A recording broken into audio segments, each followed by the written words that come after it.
Hi there, my name is Toby, and on this video I'm going to take you through some last minute self-defense of what you could possibly do against a big bladed weapon.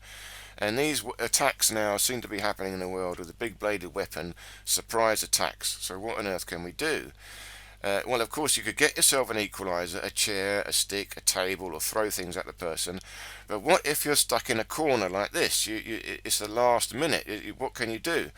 Or if you have to protect innocent people, you can't run away. You've got to do whatever you can do.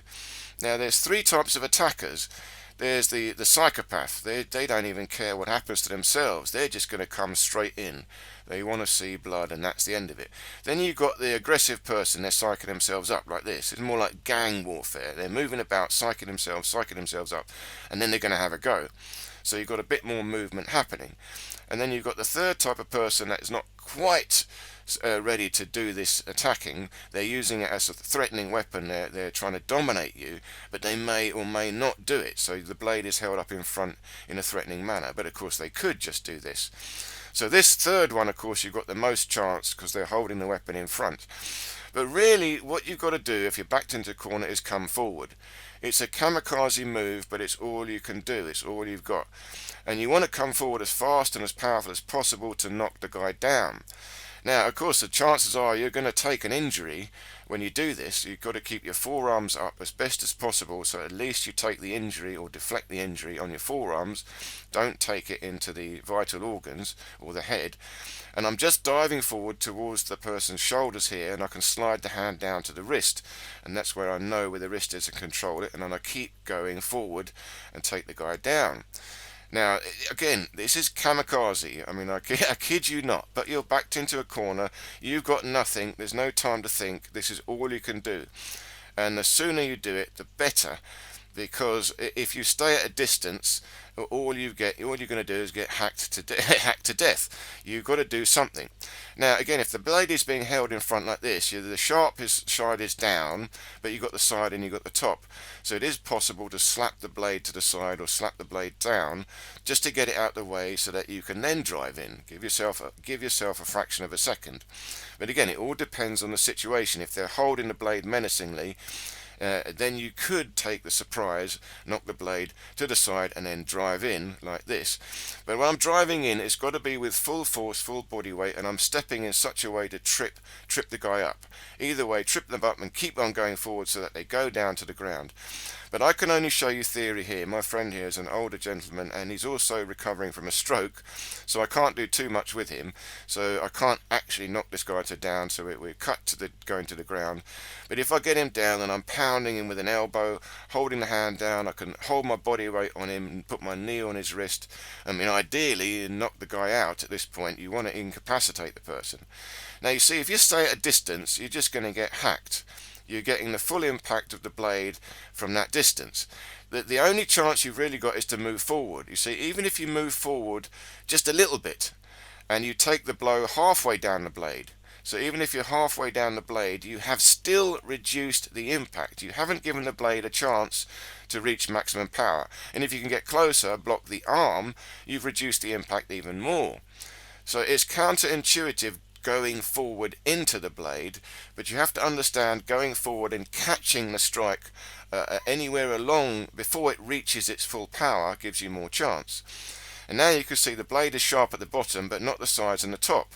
If the guy is holding the blade in front like this threateningly, you do have a quick chance to tap the blade to the side or down and then move in. Again, you've got to be very, very fast and take them by surprise. But if the blade is in front of you like that, there is a chance to do that. Of course, if the blade is not in front of you, you can't do that. And again, if you do have even a jacket that you can take off or a jumper you can take off, you've got a moment, this gives you a little bit more protection. So now you've got a weapon against a weapon. You can essentially do some fencing, but you don't have a sword. You've got a forearm and a jacket, and that is your sword. And you've got to try and tap the blade, move the blade to the side, and get in as quick as possible. Now, you see, if I were to block, so if you were to cut straight down here and I block directly, of course, this is going to cut straight into my forearm. But I'm going to have to do this. It's better than taking it into the head. But the trick is to move in circles. You've got to parry the blow. And it's very difficult to practice this, so we're only doing this theoretically so you can feel it. So I feel the cut going into the forearm, I've got to feel it, and then turn into a circle, deflect it sideways, either way. So I'm changing the angle of my forearm into the blade. Here it cuts, but as I turn it, it changes the angle to the flat side of the blade, or the back side of the blade, where it's not sharp. And again, this requires a lot of practice, and this is essentially Tai Chi pushing hands, Tai Chi circles, and you can practice this slow motion to feel it. Because in reality you're going to feel the cut, but if this is subconscious, the moment you feel the cut you spin or you parry, it's going to reduce the impact. Remember, this is about damage control. Now if it comes in sideways, I've got to slip it over my head. So if it's coming in sideways to the head, I reach up to block. This of course is going to cut into my forearm, but the moment it penetrates my forearm, I change the angle and slip it over my head. I'm rolling my forearm over my head. I've got to duck my head out the way, make sure I don't roll it into my head. So again, you've got to practice this nice and slow. So coming down, he's putting pressure. I can feel the cut. Then I change the angle so I can feel how the angle of the blade changes on my forearm. Practicing it slowly and carefully. He's putting pressure, I could feel the cut, and then I could feel how the pressure changes as I change the angle. So again, what I'm doing here is practicing last minute, nothing else you can do, kamikaze self-defense. Remember, damage control, I want to change a fatal injury into a minor injury. So I've got to take it into my extremities, not my body or my head, and this is one of the ways you can do it. So again, parrying. Now of course the strike is going to be hard and fast, and you're going to have to do this hard and fast. So again, it's all risky, but what else can you do? So it's coming in sideways, I can feel the cut going in, he's putting the pressure, then I change the angle, roll it over my head, but of course I must also duck my head out the way at the same time, using the whole body to pivot, twist, turn, create a circle. And again, if this was coming in very, very fast, he's swinging the blade in, I'm going to catch it, but to parry it over as best as possible. At least I take the cut into the forearm and parry it over my head, and then I've got to come straight back in. As soon as I can get back in, I get back in. Remember, if you didn't have the chance to catch the blade and they've got a strike, once they've done one strike, you have a fraction of a second to come in. You've got to try and take the opportunity. The moment they do this strike, you've parried it, then you've got to come in, because the longer you hang around, you don't want to give them a chance to do another one. Remember, this is all kamikaze. You've got to dive in as fast as possible, get as close as possible to the opponent and control them, take them down to the ground. But this here is what you can do when the strike comes in. So this is parrying, deflecting. And there's two main ones, sideways, over the head, or round to the side. Now, here's the third thing you can do. If you can't even parry, again, the final last resort is absorb. So here, if I just put resistance and he cuts, I'm going to cut in. But as I resist, as he cuts in, I'm actually taking the blow and then slowly absorbing it, cushioning it down, bending, and then taking my body weight away. So I'm accepting the blow. I block out, it cuts in, but I slow the strike down by absorbing it like a cushion, a shock absorber. So I am reaching up to block. If it's coming down, I reach up to block. I am going up to catch the blade.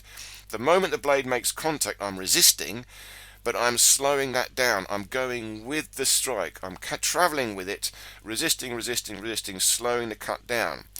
So of course the strike is going to be very hard and fast. It will cut in to a degree, but the faster I can absorb it, the more I reduce that cutting in. Again, if it hits me in the body and I resist, it's going to go in. But as it hits my body, I've got to take the body away. I've got to be fluid, relaxed, move the body. Again, here, if I'm rigid, it's going to go in. I've got to take the body away, be fluid, move with the strike. Is what they say, roll with the punches. But here what you've got to do is roll with the cuts. So now, here's another thing to practice. I'm holding a sort of neutral position, expanded slightly. As the strike comes in, I'm collapsing this position down and moving away from the strike. So this is absorbing the strike. If it hits my body, the same thing. I've got to go with the strike, feel it coming in. It's too late, it's gone in, but as it cuts in, I take the body away and reduce the impact, reduce the pressure of the cut. I'm minimizing the injury that I'm getting. So again, if it comes down, I'm reaching out to block it.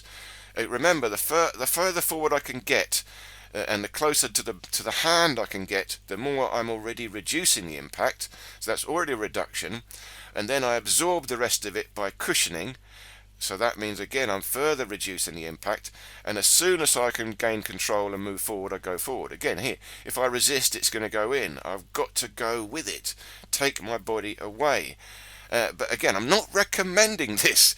This is absolute kamikaze, no option. What the hell can you do? Backed into a corner.